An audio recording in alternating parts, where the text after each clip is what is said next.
Por lo tanto, si rechazamos la ley, es lo mismo con rechazar al Hijo. Y rechazar al Hijo es lo mismo con rechazar al Padre.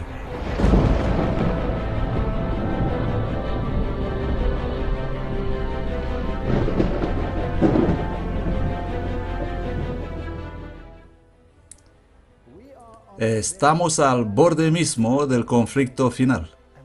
Y el mundo necesita ser advertido. Este movimiento no es para formar congregaciones separadas. Este movimiento es para animar a todos. Así que el mundo parece revuelto. ¿Quién origina estos eventos? No se trata solo del mundo árabe. Está sucediendo en Europa. Esto va a venir aquí. La gente está harta de todo lo que está pasando en este mundo. Y esta es la brecha que necesita ser reparada en el tiempo que vivimos. Podemos estudiar profecías, podemos saber lo que está sucediendo en el mundo, podemos ver todas estas cosas, pero si no empezamos aquí mismo con Jesús, no vamos a ninguna parte. Reparando la brecha. He titulado esta conferencia Bronce por Oro. Y vamos a empezar con una historia del Antiguo Testamento para ver si hay alguna aplicación. La apostasía de Salomón está registrada para nuestros días. La apostasía de Salomón llevó a males incalculables en Israel. Los corazones del pueblo se volvieron de la verdadera adoración a Dios y el sincretismo entró silenciosamente hasta que fueron sumidos en la idolatría, mientras que ellos mismos se consideraban fieles en todo lo que hacían. Así que en el sincretismo, adorando a Dios en diferentes maneras, introduciendo el culto a Baal y otras formas de culto, y dedicarlos a Dios, y piensas que estás en el camino correcto cuando tú en realidad estás lejos de Dios. Ese fue el problema que tuvo Israel. La Biblia predice una apostasía muy similar al final de los tiempos, cuando el pueblo de Dios será desviado del mismo modo que Jezabel dirigió al pueblo de Dios por mal camino, con la introducción del culto sincretista a Baal y a Yahvé.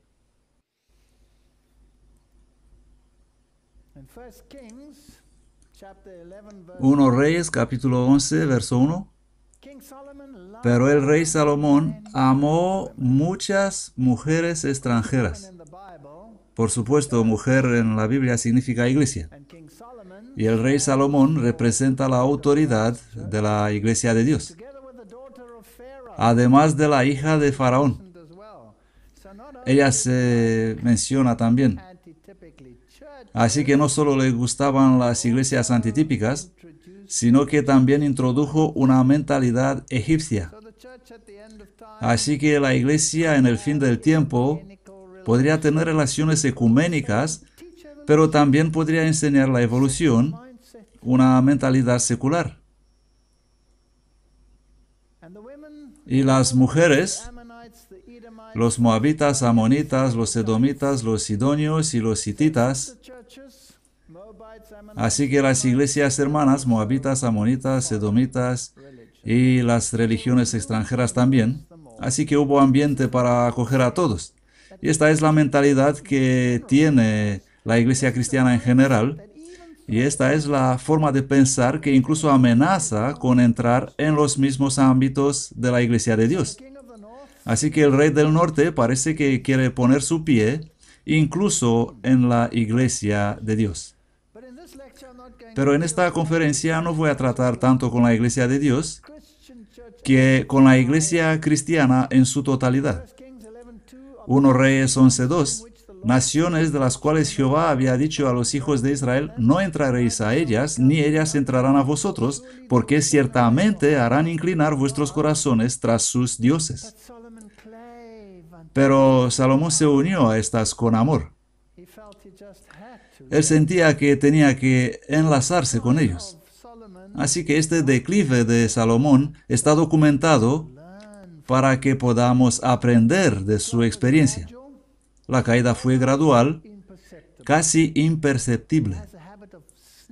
El pecado se nos acerca sigilosamente. Hace girar su red un hilo a la vez hasta que finalmente quedas totalmente atrapado. Salomón amó al Señor en su juventud y tomó la decisión de seguirlo con todo su corazón, y su temprano reino fue ejemplar. Leemos en el libro Profetas y Reyes: sobre todos los bienes terrenales, el rey deseaba sabiduría y entendimiento. Aquí vemos la famosa imagen de las madres y el bebé cuando él demostró su sabiduría. Él anhelaba tener una mente despierta, un corazón grande y un espíritu tierno.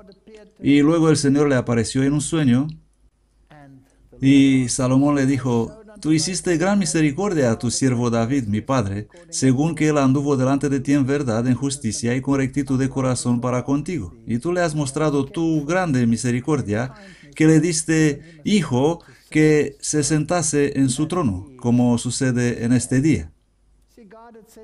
Dios le había preguntado: ¿qué quieres que te diera? Y él respondió: dame sabiduría para dirigir esta gran nación. Y Dios le dio mucho más. Le dio todo demás que él no pidió. Ahora pues, Señor Dios mío, tú has puesto a tu siervo por rey en lugar de David mi padre. Y yo no soy sino un muchacho y no sé cómo salir ni entrar. Y tu siervo está en medio de tu pueblo, el cual tú escogiste, un pueblo grande que no se puede contar ni enumerar por su multitud. Da pues a tu siervo corazón entendido para juzgar a tu pueblo, para discernir entre lo bueno y lo malo. Porque ¿quién podrá gobernar este pueblo tuyo tan grande? Y Dios recibió esta humildad y Dios le dio lo que quería. Y la iglesia cristiana fue así. La iglesia cristiana comenzó con tanta sabiduría, con tanto discernimiento. ¿Qué le pasó? ¿Qué pasó con ella? Y luego Dios la llamó de nuevo a salir de la oscuridad espiritual, y el protestantismo estaba tan lleno de sabiduría y tan lleno de discernimiento.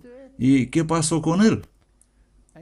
Y le dijo Dios: porque has demandado esto y no pidiste para ti larga vida, ni pidiste para ti riqueza, ni pediste la vida de tus enemigos, sino que demandaste para ti inteligencia para oír juicio, he aquí he hecho conforme a tus palabras.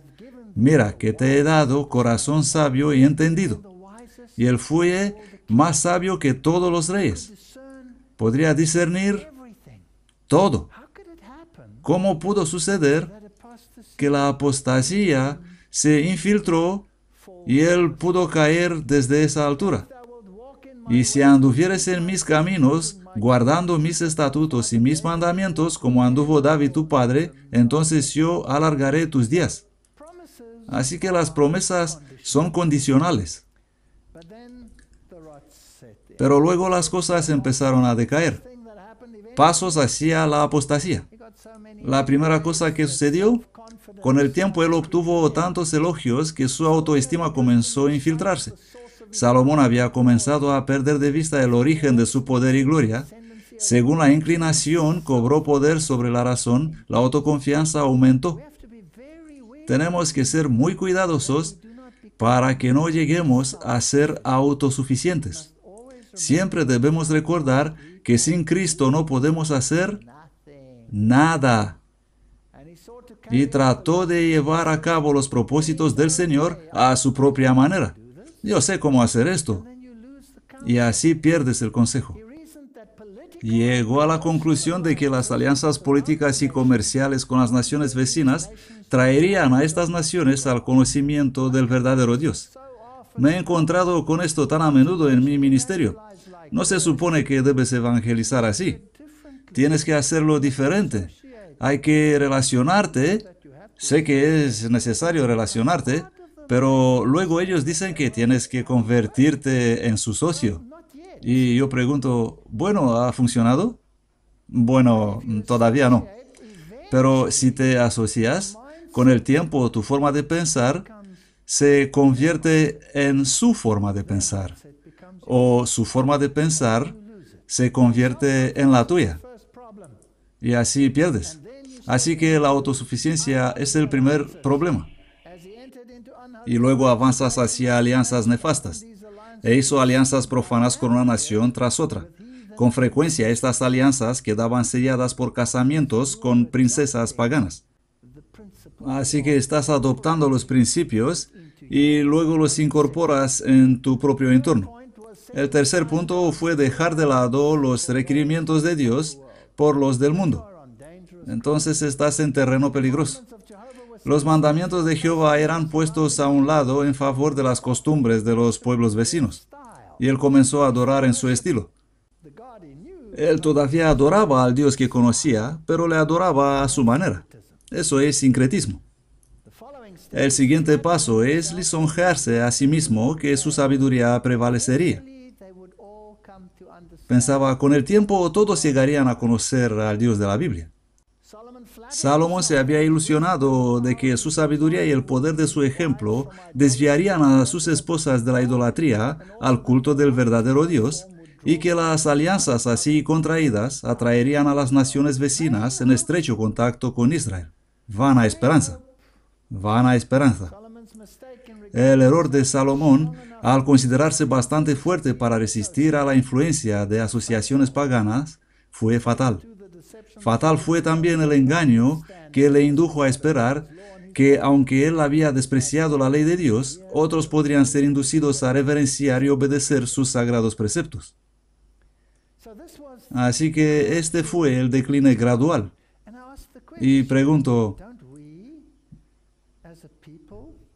¿no hacemos nosotros como pueblo lo mismo? El siguiente problema fue disfrutando los honores mundanos. El oro de Ofir. Las alianzas y relaciones comerciales del rey con las naciones paganas le reportaron fama, honores y riquezas de este mundo. Pudo traer oro de Ofir y plata de Tarsis en gran abundancia. Y el rey acumuló plata y oro en Jerusalén como piedras y cedro en abundancia, como los sicómoros que hay en los valles. Segunda de Crónicas 1:15. Así que se hizo rico. En el tiempo de Salomón era cada vez mayor el número de personas que obtenían riquezas, pero el oro fino del carácter se debilitó y se contaminó. Y finalmente, cuando has llegado a ser tan inmerso en todo esto, entonces empiezas a perder la confianza en la dirección de Dios. Tan gradual fue la apostasía de Salomón, que antes de que se diera cuenta de ello, se había extraviado lejos de Dios. Y este fue un proceso lento e imperceptible. Cada vez más él se basó en su propia fuerza y tomaron sus propias decisiones. Y no tomó en cuenta los consejos de Dios. Y cuando llegas a este punto, la desobediencia flagrante comienza a crecer en ti. Poco a poco fue rehusando a Dios la obediencia inquebrantable que debía hacer de Israel un pueblo peculiar, y él se conformó cada vez más estrechamente a las costumbres de las naciones circundantes. ¿Acaso no hacemos esto en la adoración cristiana? ¿No traemos entre nosotros los que deberían estar fuera de nosotros? Si pensamos en la música y las maneras de adoración y todos estos problemas, nosotros como cristianos estamos en la misma pendiente resbaladiza. Él también tenía una ambición malsana. Una ambición de superar todas las demás naciones en poder y grandeza le llevó a pervertir con fines egoístas el don celestial que hasta entonces había empleado para la gloria de Dios. Pensamos que somos maravillosos. Y hasta pensamos que podríamos ser los grandes filántropos del mundo para conseguir de esta manera renombre. La Biblia dice que si haces tus buenas acciones, hazlos en secreto, para que tu Padre en el cielo pueda darte el honor. Poca consideración por los demás. El dinero que debería haber sido mantenido en fideicomiso sagrado para el beneficio de los pobres dignos y para la extensión de los principios de santa vida en todo el mundo, fue gastado egoístamente en proyectos ambiciosos. Él comenzó a construir y manifestar su pompa y su gloria. Y bueno, hoy se compran los mejores terrenos a la vista. El desarrollo del carácter es despreciado. Absorto en el deseo irresistible de superar las otras naciones en la manifestación externa, el rey despreció la necesidad de adquirir belleza y perfección de carácter. La religión empieza a convertirse en una forma, una manifestación exterior. Tienes tus super cantantes y la congregación, bueno, tal vez no cantan muy bien. Vamos a llamar yo las llamo las chicas de piña. Ellas tienen esas grandes altavoces con esas cosas de piña encima y cantarán y la manifestación exterior se volverá importante. No digo que cantar bien enfrente es malo, pero cuando el espectáculo toma el lugar de la adoración correcta, entonces estamos en problemas. La benevolencia se convierte en tiranía. Una vez que tienes este tipo de poder, lo mantienes mediante tu descenso.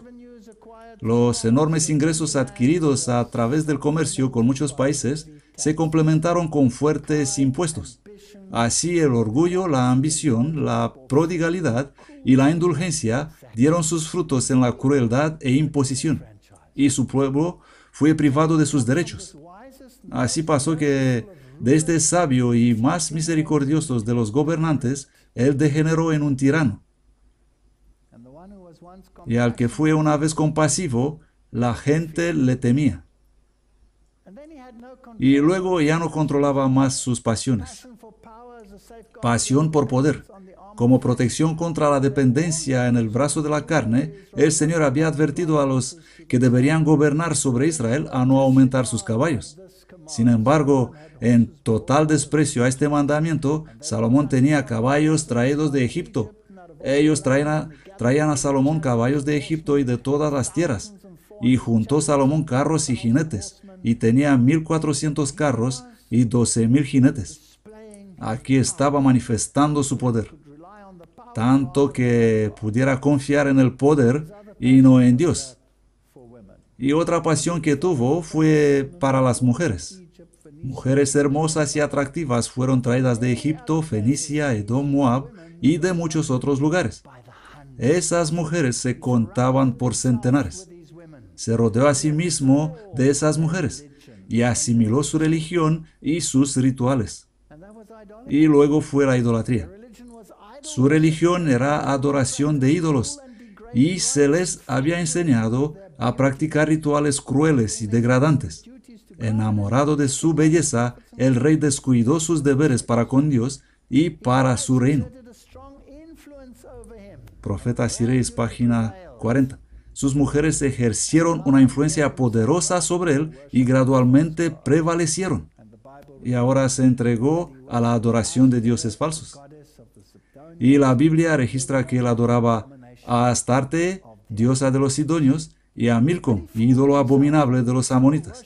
Pero él se engañaba a sí mismo que todavía estaba adorando a Yahvé y que todos los demás venían a comprender su punto de vista. De igual modo, hoy, en los concilios ecuménicos del mundo, cuando nos relacionamos con todas las mujeres que aparentemente son hermosas, las iglesias, nos engañamos a nosotros mismos, que su estilo de adoración se cambiará según el nuestro, cuando en realidad el nuestro se cambia según el de ellas. Y eventualmente tu conciencia está cauterizada y ni siquiera puedes ver más la diferencia. Así que aquí está el que rezaba, dame discernimiento, y acaba sin ningún discernimiento. El curso de Salomón llevó su castigo seguro. Su separación de Dios mediante la comunicación con los idólatras fue su ruina. Según arrojó su lealtad a Dios, perdió el dominio de sí mismo. Su eficacia moral desapareció. Se convirtió en rudo, su conciencia se cauterizó. Él incluso llegó a ser afeminado. Viviendo rodeado de ellas, haciendo lo que sus esposas querían, él se hizo semejante a ellas. Y tuvo estatuas hechas de todas esas deidades. Hay camino que al hombre le parece recto, pero su fin es camino de muerte. Proverbios 14:12. En años posteriores se apartó tan lejos de la pureza como aprobar los ritos licenciosos y repugnantes relacionados con el culto a Kemosh y Astarte. Esto es increíble. Él confundía el libertinaje con la libertad e intentó, pero ¿a qué costo?, a unir la luz con la oscuridad, el bien con el mal, la pureza con la impureza, a Cristo con Belial. No puedes hacerlo. No puedes servir a Dios y a Baal al mismo tiempo, esperando que la gente aceptará a Dios antes que a Baal. Y luego tu nobleza se pierde. Ya no puedes reflejar los atributos que Dios te llamó a transmitir. De ser uno de los mayores reyes que han empuñado un cetro, Salomón se convirtió en un disoluto, instrumento y esclavo de otros. Su carácter, una vez noble y varonil, se cambió en débil y afeminado. Su fe en el Dios viviente fue suplantada por dudas ateas. La incredulidad destruía su felicidad, debilitaba sus principios y degradaba su vida. Es un milagro de Dios que este rey dio la vuelta en los últimos segundos de su vida. Sí, la pobre, frágil naturaleza humana. Dios puede hacer poco por los hombres que han perdido su sentido de dependencia de Él. Y esta es la cuestión fundamental. Si pensamos que podemos hacerlo nosotros mismos, vamos a salir perdiendo. Y esta mentalidad de las mujeres mundanas, las iglesias mundanas, se infiltrará y tomará el control. El peligro acecha en medio de la prosperidad. A través de los siglos, las riquezas han hecho peligrar la humildad y la espiritualidad. Una vez que las iglesias se convierten en prósperas, una vez que cesa la persecución y que te conviertes en destacada y puedes ser admirada en tus túnicas, bien, entonces esto se cuela adentro. Ahí se esconde un peligro. No es la copa vacía la que nos cuesta llevar. Es la copa llena hasta el borde que debe ser cuidadosamente equilibrada. Este es un sabio consejo. La aflicción y la adversidad pueden causar dolor, pero es la prosperidad que es la más peligrosa para la vida espiritual. A menos que el ser humano esté en constante sumisión a la voluntad de Dios, a menos que esté santificado por la verdad, la prosperidad seguramente despertará la inclinación natural a la presunción. En el valle de la humillación, donde los hombres dependen de Dios para enseñarles y para guiar su paso, hay relativa seguridad. Es por esto que Dios llamó a su pueblo en el desierto, porque en el desierto dependemos de Dios. Esto es lo que Dios quiere hacer. Así que, ¿cómo trata Dios este estado de ánimo? ¿Cómo le llamó para volver? Por lo tanto, el Señor levantó adversarios contra él y prometió destruir su reino. Esta adversidad puede traer a la gente a entrar en razón. Y estoy orando para que cuando el tiempo se pondrá difícil, muchas personas que ahora son como Salomón puedan entrar en razón. Sin embargo, no lo haré en tus días por amor a David tu padre, sino que lo arrancaré de la mano de tu hijo. Eso le dijo Dios. Sin embargo, no romperé todo el reino, sino que daré una tribu a tu hijo, por amor a David mi siervo, y por amor a Jerusalén, la cual yo he elegido. Así que aquí están los adversarios que fueron elevados en contra de Salomón. Y es interesante que eran familiares, personas cercanas, extraños y hombres de confianza. Así que tuvo problemas por todos lados. Ellos eran Hadad, el edomita, que había huido a Egipto cuando Joab mató a todos los varones de Edom, e hizo una alianza con el rey de Egipto, y se casó con la hermana de la esposa de Faraón. Así que se convirtió en familiar de Egipto. Y como tal tenía algo de poder detrás de él. Y volvió a Edom después de la muerte de David para hacer una espina en el costado de Salomón. El segundo adversario era Rezón, que reinó sobre Siria. Y el tercero fue Jeroboam, el efraimita, que se rebeló contra él y más tarde gobernó sobre las 10 tribus que fueron arrancados del reino de Salomón. Esto fue después de la época de Salomón. Es interesante que el nombre de la madre de Jeroboam era Zerúa y significa leprosa, y es un símbolo del pecado. Así que el reino fue arrancado de su linaje en la época de su hijo, pero Dios había prometido que esto iba a pasar. La pregunta es, ¿por qué permite Dios esto? 1 Reyes 11:33.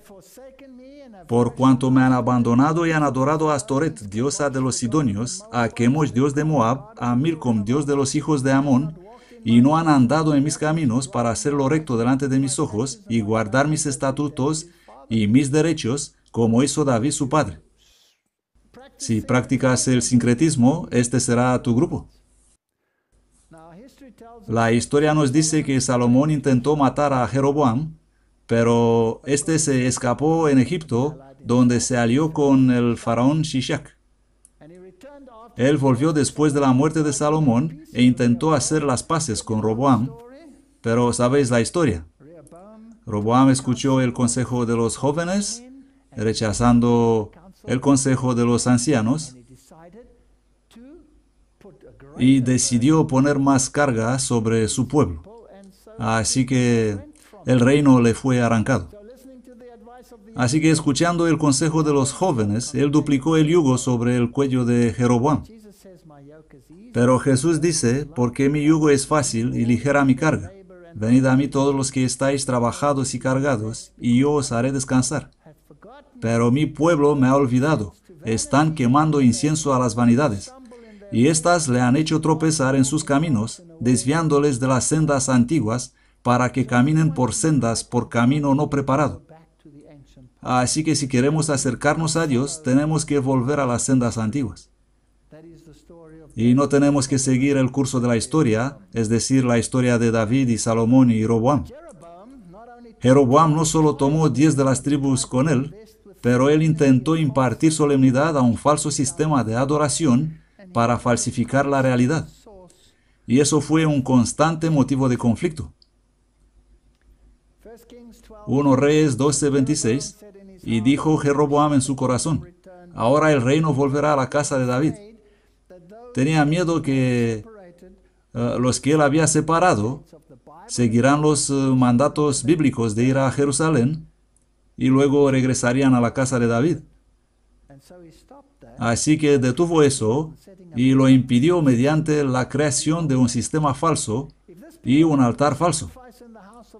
Si este pueblo subiera a ofrecer sacrificios en la casa de Jehová en Jerusalén, entonces el corazón de este pueblo se volverá a su señor Roboam, rey de Judá, y me matarán a mí, y se volverán a Roboam, rey de Judá. Así que tomó consejo e hizo los 2 becerros de oro, y construyó un altar.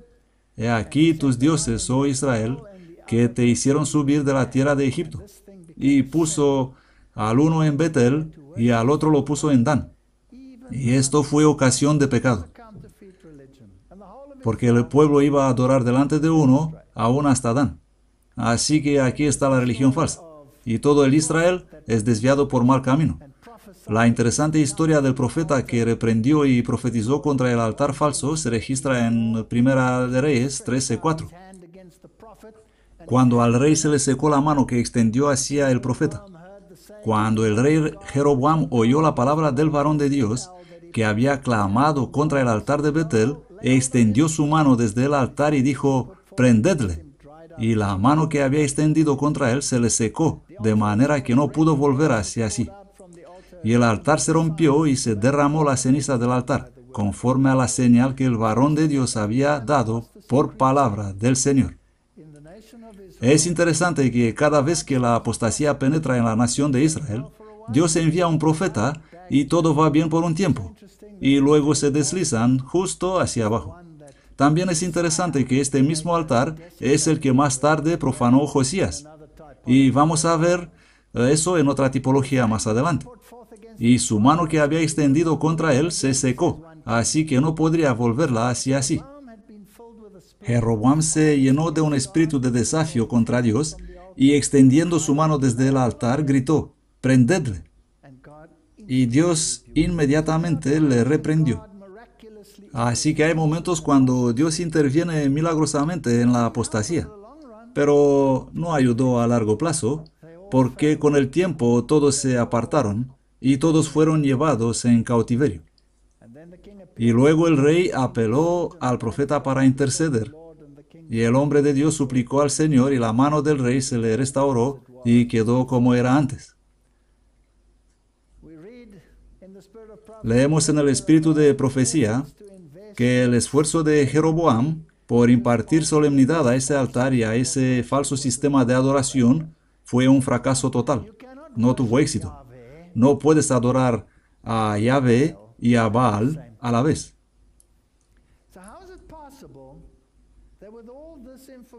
¿Cómo es posible que con toda esta información a nuestra disposición, el enemigo todavía puede introducir sus falsas enseñanzas, su falso sistema de adoración en la iglesia cristiana e incluso en la iglesia del remanente final de Dios? El Señor procura salvar, no destruir. Él se deleita en rescatar a los pecadores. Vivo yo, dice el Señor Jehová, que no quiero la muerte del malvado. Mediante advertencias y súplicas, Él llama al descarriado dejar sus maldades y volver a Él y vivir.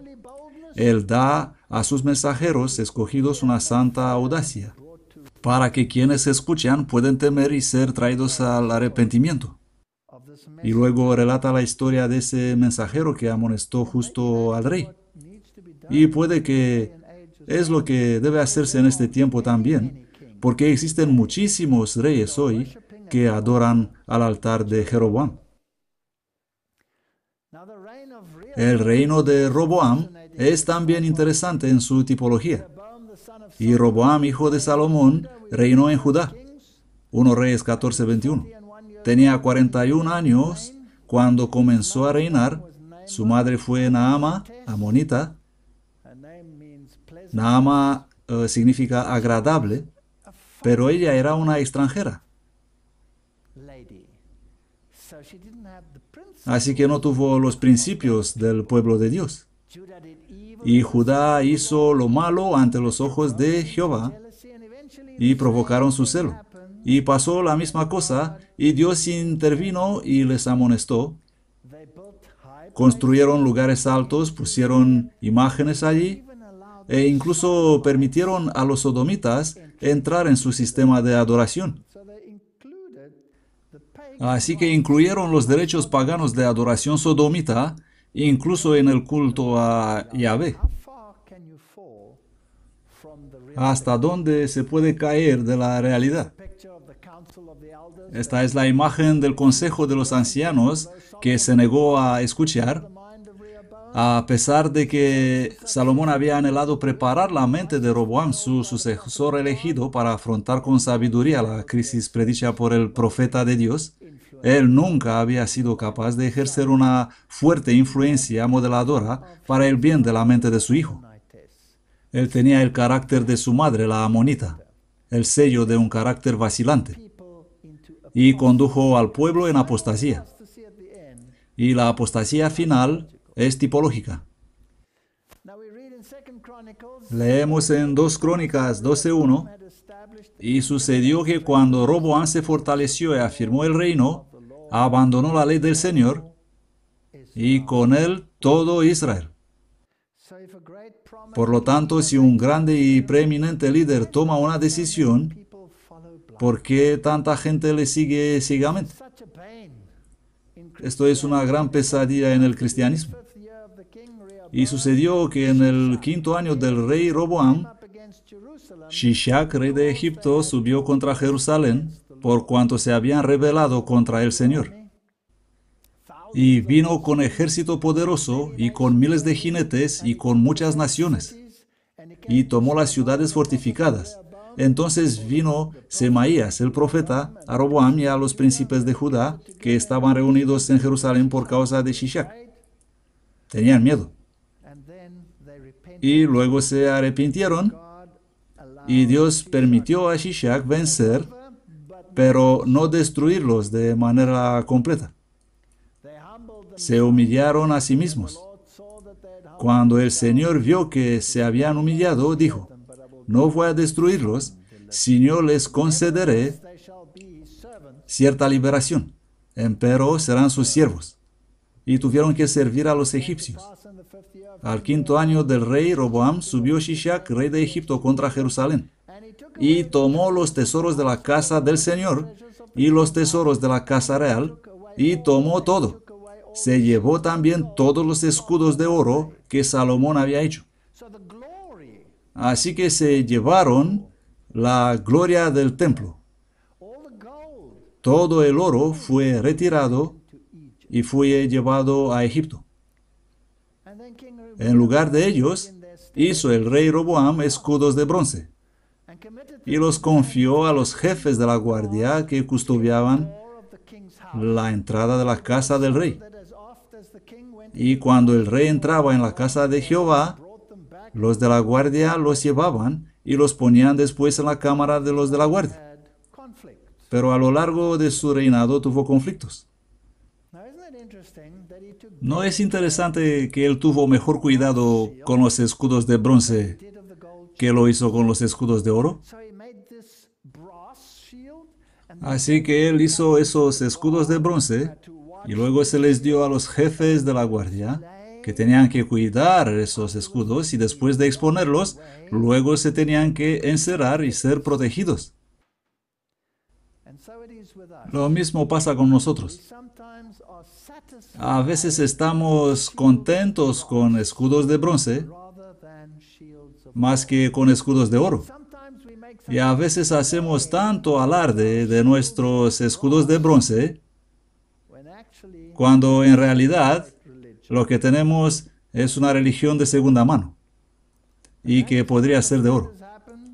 Temo que esto es lo que pasa en el mundo cristiano.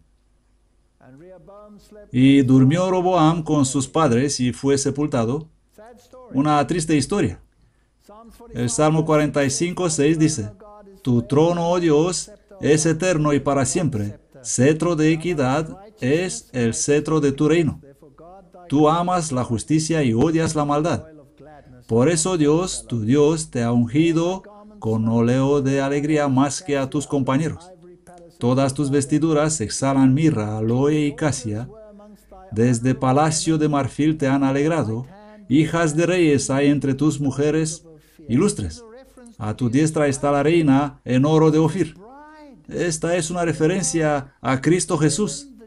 Esta es su novia. Esas mujeres son las iglesias, y Salomón fue un tipo del gran antitipo, Jesús el Cristo. Por supuesto, las iglesias que reciben a Cristo Jesús son rectas, pero su novia está en oro de Ofir. No tiene vestidos de bronce.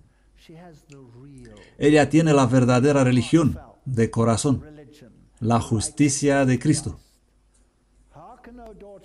Oye, hija, y mira, e inclina tu oído, y olvida tu pueblo y la casa de tu padre, y deseará el rey tu hermosura. Él es tu Señor, póstrate ante Él. Si queremos adorar a Dios, el bronce no es suficientemente bueno, aunque hagamos pompa y gran parada con él. La novia de Cristo está cubierta con oro de Ofir, el símbolo de la justicia de Cristo. El bronce no le cuadra, sobre todo tomando el escudo de la fe, con que podáis apagar todos los dardos del fuego del maligno. Nuestra fe no se basa en otra cosa que Jesús y su justicia. Y nuestra fe debe basarse en la palabra de Dios, porque si así dice la palabra, entonces así es. Pero nos inclinamos a poner escudos de bronce, donde por la fe esos no deberían existir. La Biblia utiliza estas palabras tristes en el caso de Roboam, y todo Israel con él. Es tan difícil comprender por qué la apostasía es tan popular. Y sucedió que cuando Roboam fortaleció y afirmó su reino, abandonó la ley del Señor, y todo Israel con él. La extravagancia del reinado de Salomón durante su apostasía le llevó a agravar a la gente en gran medida. Si Roboam y sus inexpertos consejeros hubiesen comprendido la voluntad divina con referencia a Israel, habrían escuchado, habrían tenido este discernimiento. Si él hubiera orado por el discernimiento como su padre había orado por el discernimiento, podría haber hecho lo correcto. La pluma inspirada ha trazado el triste récord del sucesor de Salomón como uno que falló en ejercer una fuerte influencia de la lealtad a Jehová. Él fue testarudo, fue confiado y obstinado. Estos son los problemas que surgieron. Yo te aconsejo que de mí compres oro. Una y otra vez la Biblia resalta esto. Y para que podamos distinguir entre bronce y oro, necesitamos discernimiento. Tenemos que entender cuándo es una doctrina, cuándo es un estilo de adoración, cuándo es una teología, cuándo es una escatología, cuándo es bronce y cuándo es oro.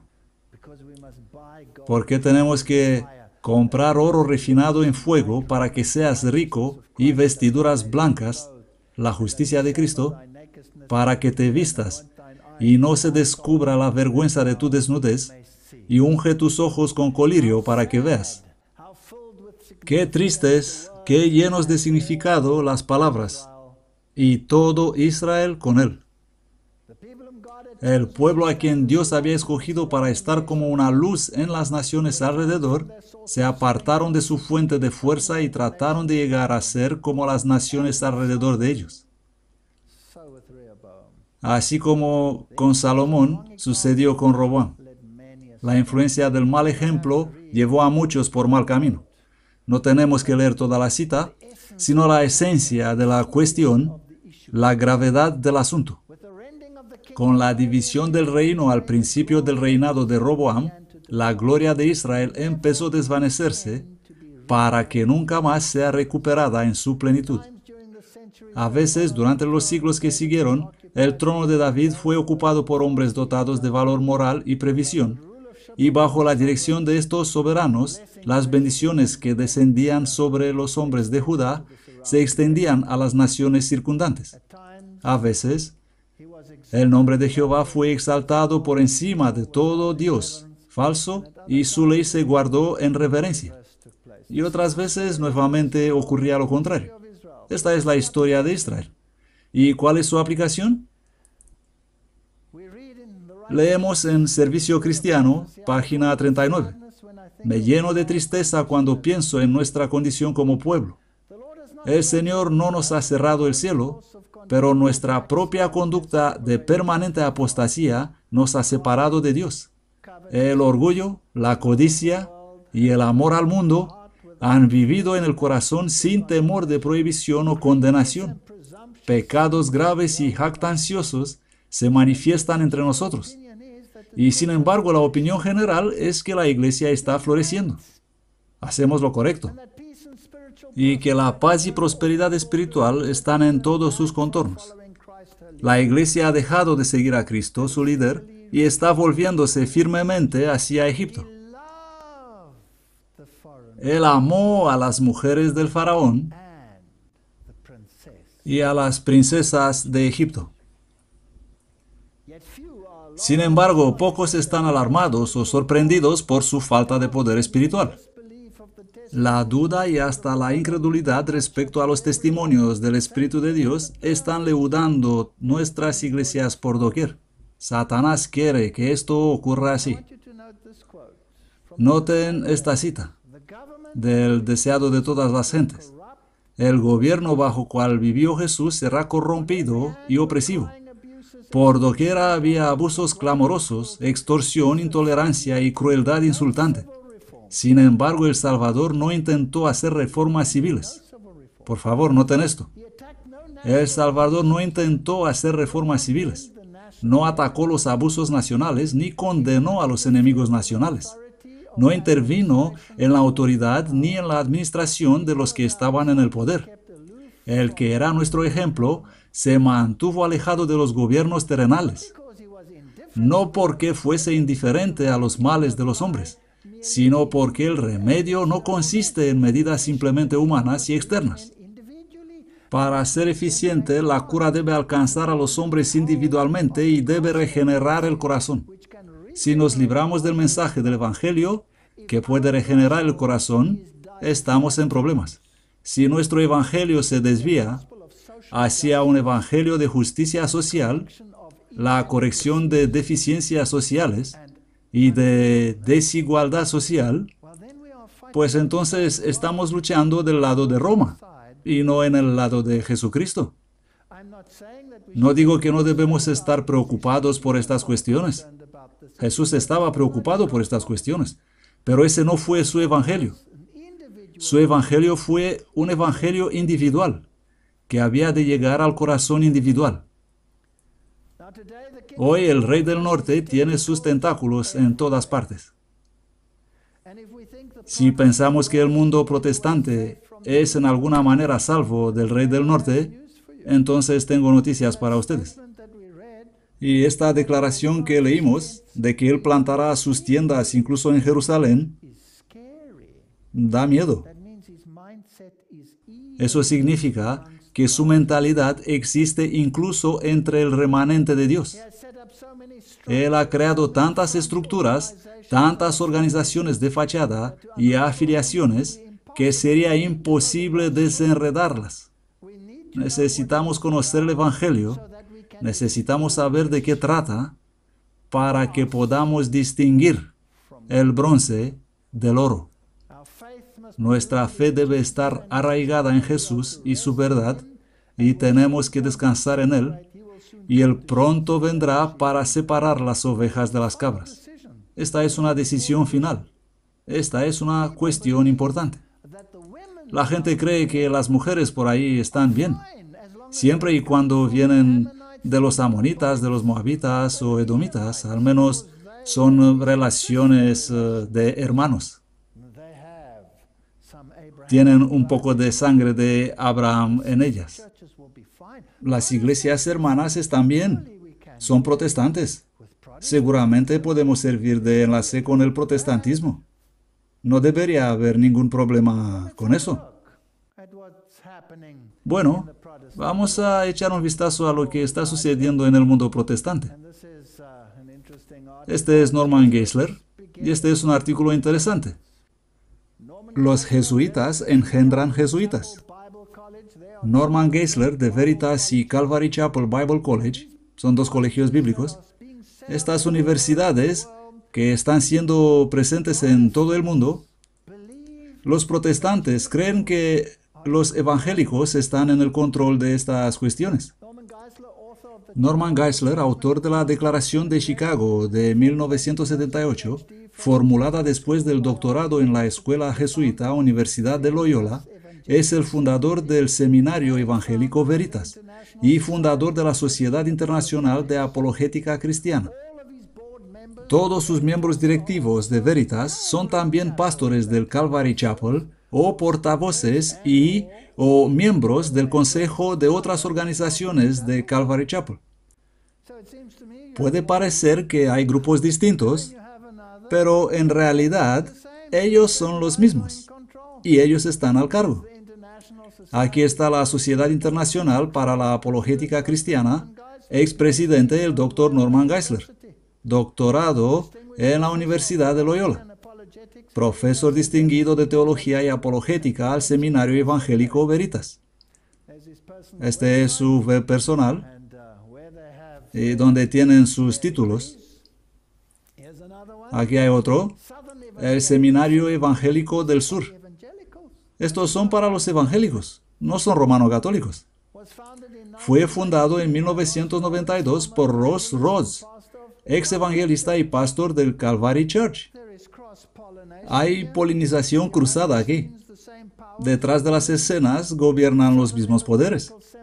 El Seminario Evangélico del Sur no solo promueve teología y agendas jesuitas, pero también tiene algunos profesores que vienen de escuelas jesuitas. ¿Quién está entrenando el mundo?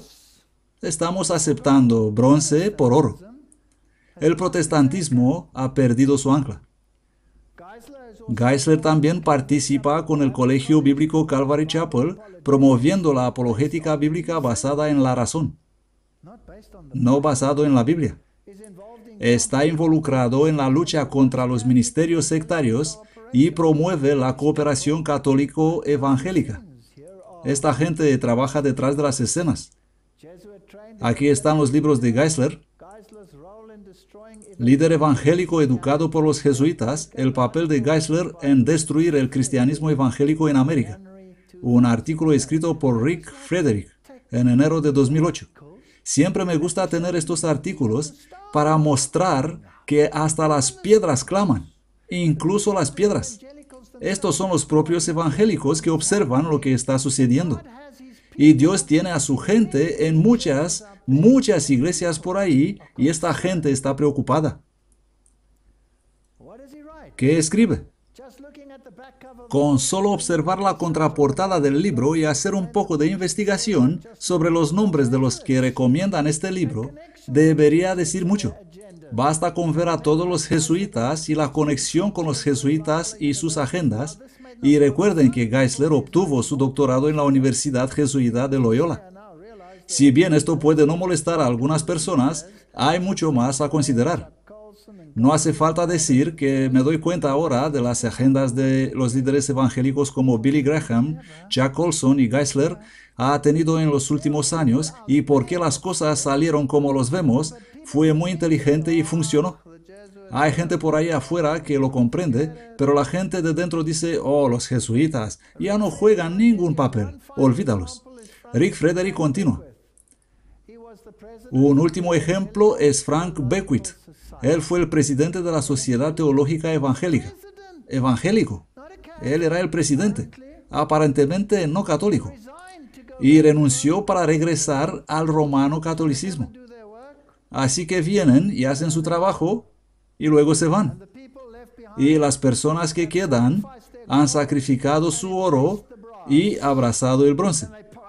Y pulen el bronce y lo exponen fuera para presumir y dicen: miren aquí, tenemos oro hermoso. No es bronce. ¿No han ocurrido este tipo de cosas muchas veces antes? Ellos pretenden ser evangélicos, son elevados hasta las altas esferas y luego muestran sus verdaderos colores después de hacer el daño. Pero observe lo que el actual presidente de esa universidad tiene que decir en la introducción acerca de esas personas y su defensa de la fe. Él pregunta: ¿por qué la gente viene tan lejos a una escuela de este tipo? Y dice: para entrenarse con algunos de los mejores apologistas y maestros de la Biblia del país, para evangelizar al mundo y defender la fe cristiana histórica. ¿Cuál fe cristiana histórica? Debe ser la católica. Sin embargo, ¿no son al menos algunos de estos hombres empujados por la fe romana? Estas son las piedras que claman. Y uno puede finalmente reunir todo claramente. Aquí el presidente simplemente regresa. ¿No hemos visto esto tantas veces? ¿Dónde está apologética cristiana de la Seminario Evangélico del Sur? ¿Qué pasó con defender la fe contra el mayor enemigo? Como he escrito en otra parte, la mejor manera de vencer a la oposición es crearla y controlarla. Esto es brillante. Creo que esta fue una declaración brillante. Así que vas creando la oposición, pero en realidad tú la controlas. No existe oposición.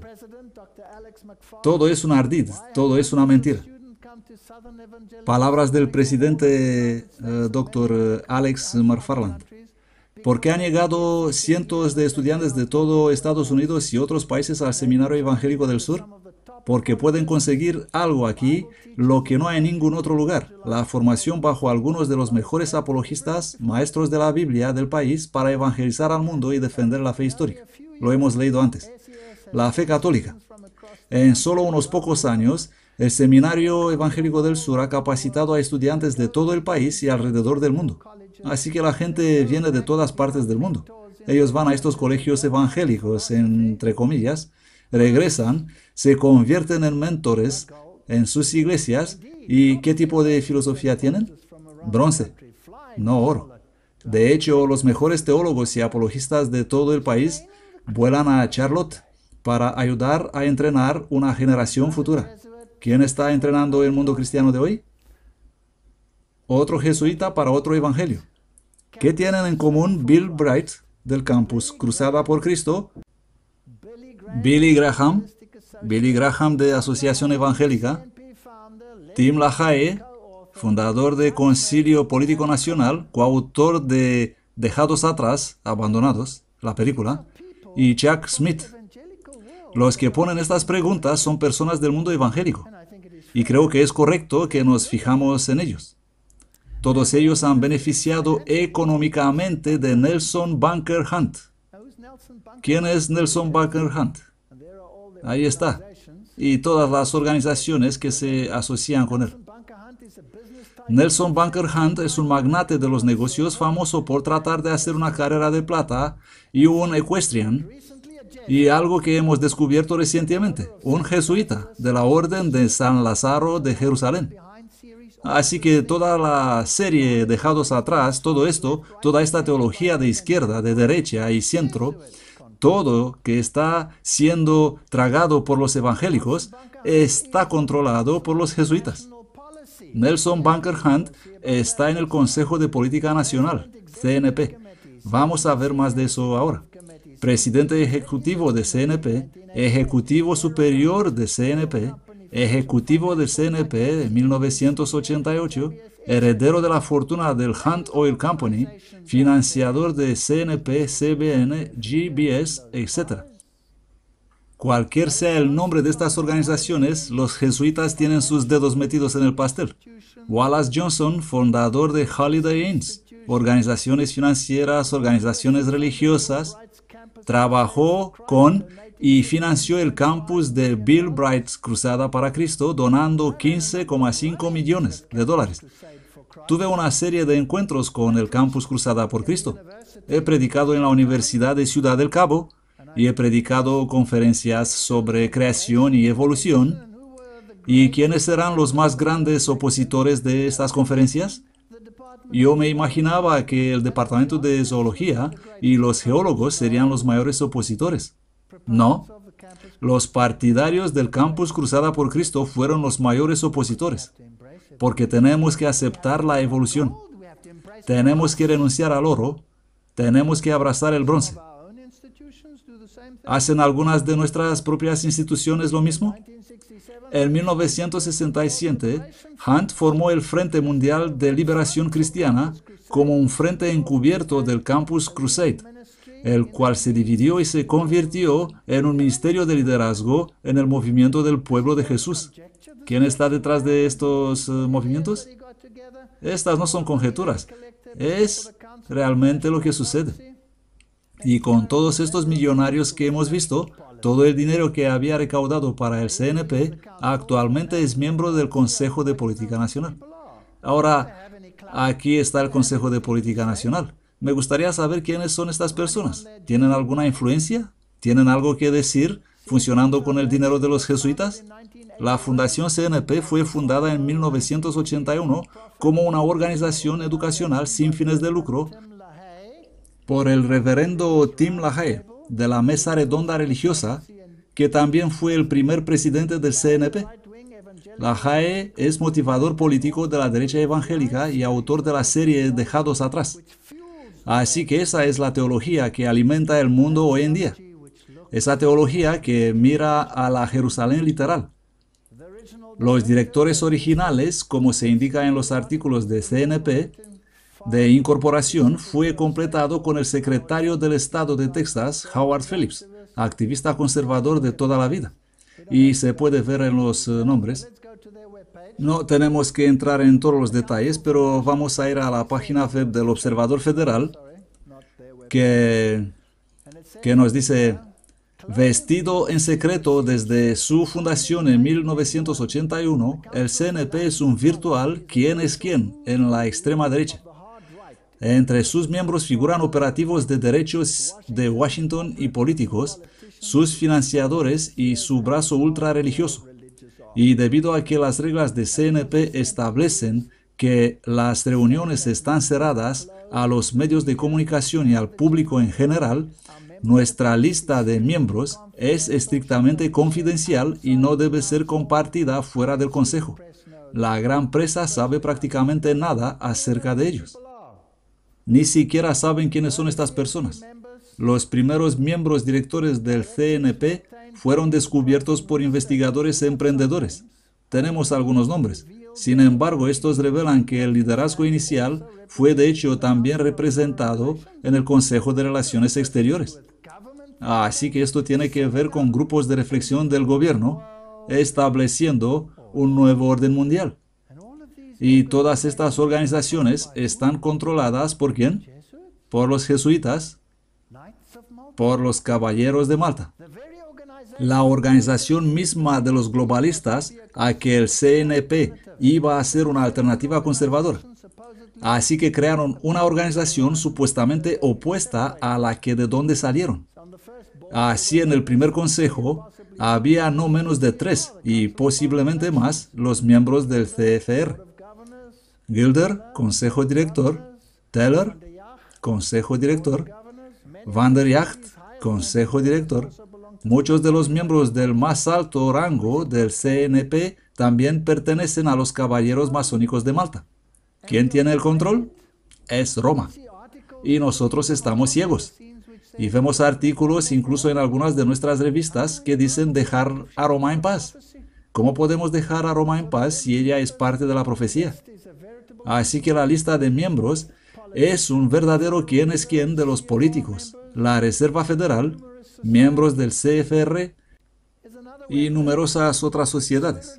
Aquí hay otra página web, Spiritual Directors International.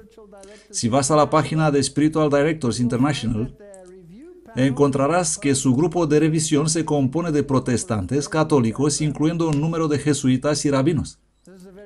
Esta es una comunidad muy erudita, comprometida con el avance de ¿qué? De la dirección espiritual en todo el mundo. Los miembros son personas de muchas naciones, muchas religiones. SDI ofrece programas y prácticas para apoyar la dirección espiritual. Ellos promueven audición sagrada, la dirección espiritual y el acompañamiento espiritual. Y todas estas cosas. ¿Se introduce esto en la cúpula de cada denominación cristiana, incluyendo la iglesia remanente? Así lo creo. Está allí, está vivo y está dirigido por los jesuitas. Una vez más, me gusta cuando las piedras empiezan a clamar. Porque entonces no soy yo el que diga eso. Estas son personas del sistema. Ellos observan lo que está sucediendo en sus instituciones. Hay cristianos por ahí, quiero decirles, que son mejor informados que los que deberían ser informados. Y realmente quiero compartir esto con ustedes. Porque esta persona estuvo estrechamente relacionada con Willow Creek, donde cientos de pastores son enviados a la formación y vuelven con su formación de Willow Creek y se lo llevan en todo el mundo protestante, incluyendo el pueblo de Dios del fin del tiempo. Y vienen y predican un evangelio que perturba la mente. Vamos a ver qué opinan los de adentro, personas que no son de nuestra fe. Maria Fairchild, una activa participante en Willow Creek, escribió un artículo en el que analiza el estado de Willow Creek y sus enseñanzas. El artículo dice: no más protestantes. Willow Creek infiltrada por un movimiento Quaker místico llamado Renovare. Ella escribió esto en 2003, pero los aspectos que ella discute son igual de relevantes hoy en día como lo eran entonces. La espiritualidad no es cristianismo. Es una buena introducción para un artículo. La palabra escrita de Dios da a los cristianos orden y dirección en la vida y cómo adorar juntos. Dios define la verdad con su palabra. Es objetiva, fidedigna y suficiente. Quiero que piensen en esta mujer y en lo que ella dice.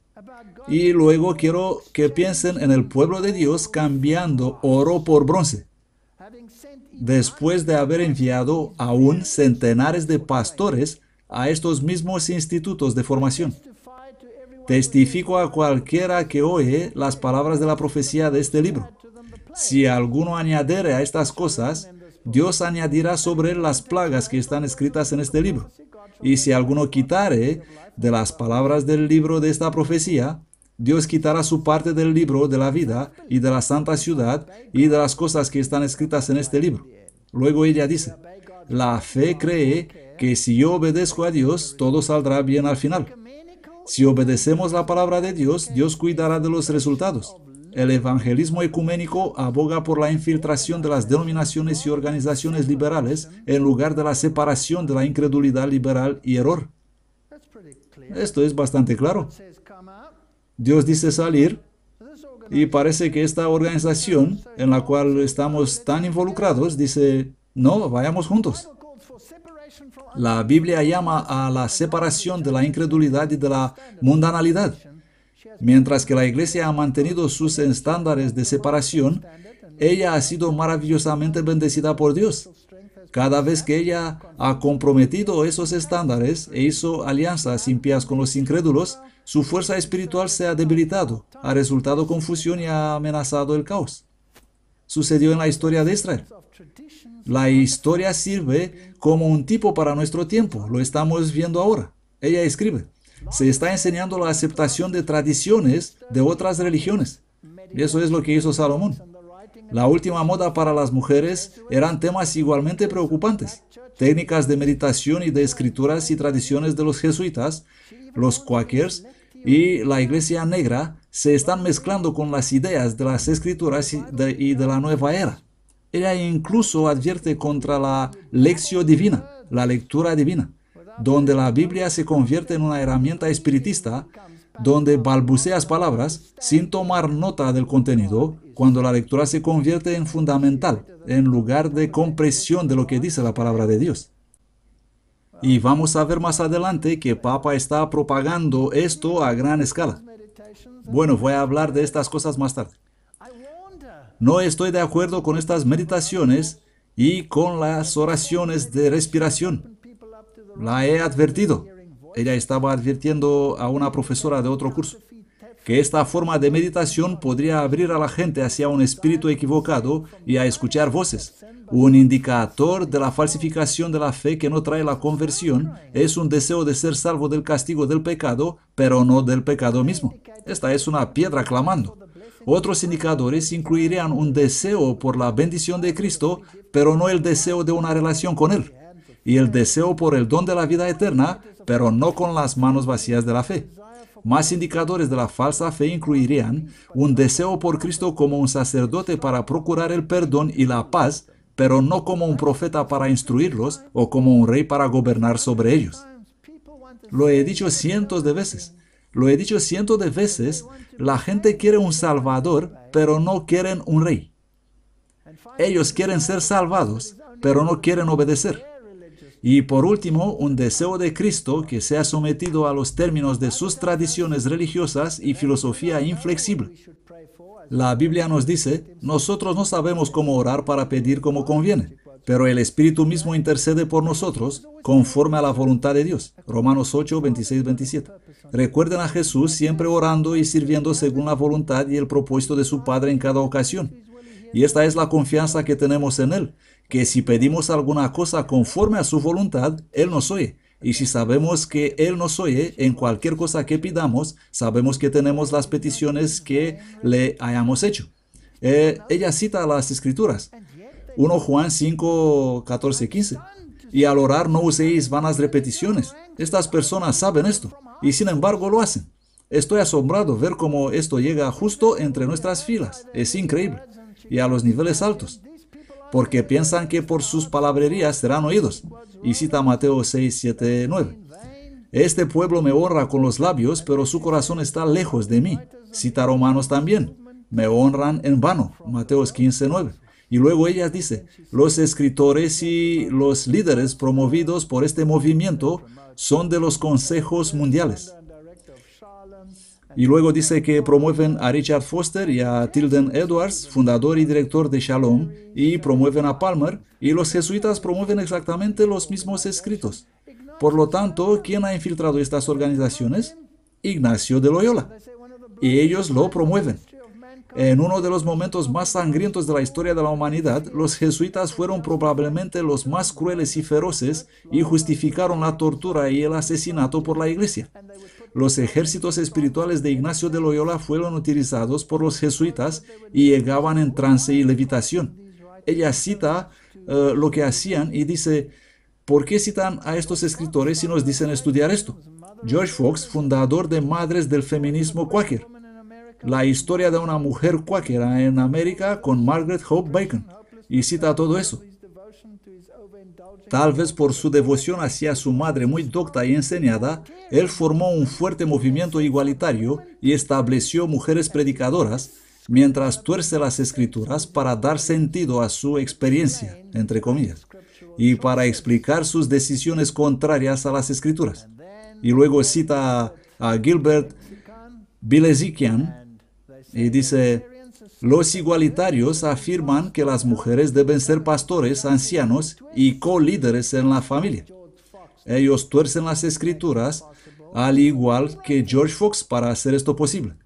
Y esta es una mujer que escribe. Se trata de una mujer evangélica que escribe sobre una organización, Willow Creek. Ella toma todos estos puntos y dice que la iglesia quitará el oro y lo va a reemplazar con bronce, que van a exponer con orgullo y pondrán bajo vigilancia, traer de nuevo en gran desfile y dirán, adoración, queremos bronce por oro. Y toda esta gente, la formación espiritual, todo eso es parte del mismo programa. Ella escribe sobre los jesuitas y dice, Ignacio de Loyola y los jesuitas. A medida que su conciencia le preocupaba profundamente, él decidió ganarse la salvación a través del servicio obediente a la Iglesia de Roma y el Papa, en vez de aceptar la oferta gratuita de salvación de Cristo. Muy pronto él planeó traer a los católicos convertidos al protestantismo de vuelta a la Iglesia romana, que él creía que era el reino de Dios en la tierra. Y este es un punto importante. Alrededor de 1550, los jesuitas comenzaron a infiltrarse en cada religión y denominación. Su trabajo consistía en infiltrar y destruir iglesias distintas de la iglesia madre. En poco tiempo, los jesuitas se habían convertido en maestros y profesores de universidades de toda Europa. Con el tiempo comenzaron sus propias escuelas, colegios y universidades. Y se hacen pasar por evangélicos. Acabamos de ver algunas de estas cosas. Ellos vieron la educación como una forma de servir a la iglesia, fortaleciendo a las personas que ya eran miembros y reclamar a los que se habían vuelto protestantes. La iglesia romana seguía convencida de que era el reino de Dios en la tierra. Tenemos que mirar esa teología. Y vio a la reforma protestante como una amenaza a ese reino. La iglesia decidió recuperar lo que había perdido y poner a todo el mundo bajo su dominio religioso definitivamente. Ellos todavía se infiltran en las iglesias de hoy. Esta es una escritora evangélica. Ellos también infiltran muchos institutos bíblicos, seminarios de todo el mundo e impiden la enseñanza de la plenitud de la palabra de Dios. La educación fue y es utilizada para alcanzar a otros y fortalecerse a sí mismo y a su seña de identidad, que es el fin justifica los medios. Bronce por oro. Somos tan ingenuos.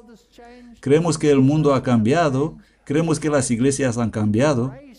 Tratamos de abrazar a las mujeres y aceptar el Egipto, pero en realidad aceptamos el bronce. Porque dos males ha hecho mi pueblo. Me dejaron a mí, fuente de agua viva, por cavar para sí cisternas, cisternas rotas que no retienen el agua. Y sucederá que cuando te sobrevinieren todas estas cosas, Deuteronomio 31, la bendición y la maldición que he puesto delante de ti, si las meditas en tu mente, en medio de las naciones donde el Señor tu Dios te haya arrojado, y volverás al Señor tu Dios y escucharás su voz en todo lo que yo te mando hoy, tú y tus hijos con todo tu corazón y con toda tu alma, entonces el Señor tu Dios hará volver a tus cautivos y tendrá misericordia de ti. creo que ha llegado el momento para empezar a hablar directo de estos temas. E incluso si se produce un zarandeo, el testimonio directo que se nos dice causará el zarandeo. Por lo tanto, vamos a poner nuestra fe en Dios. Estemos firmes a favor de la palabra de Dios y vamos a aceptar que cuando la Biblia dice que los reyes del mundo darán su autoridad a la bestia, es exactamente lo que va a suceder, a pesar de lo que alguien pueda decir. La palabra de Dios no puede ser quebrantada. Amén.